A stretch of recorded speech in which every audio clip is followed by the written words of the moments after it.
Alexander Slaborovic har siden 2009 solgt stjålne iPhones på gaden i Christianshavnsområdet til intetanende unge, som blot er glade for at få fingrene i de eftertragtede mobiltelefoner billigt.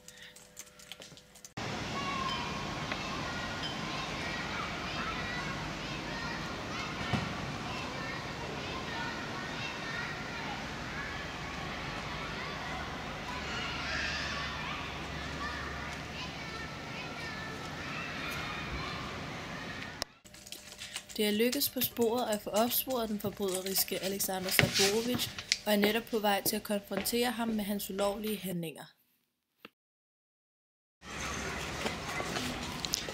Hej, mit navn er Nana Engelhardt.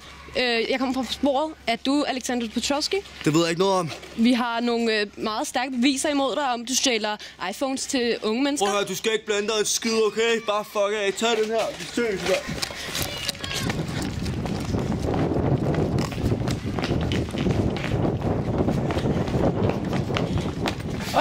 Undskyld, må vi lige snakke med dig?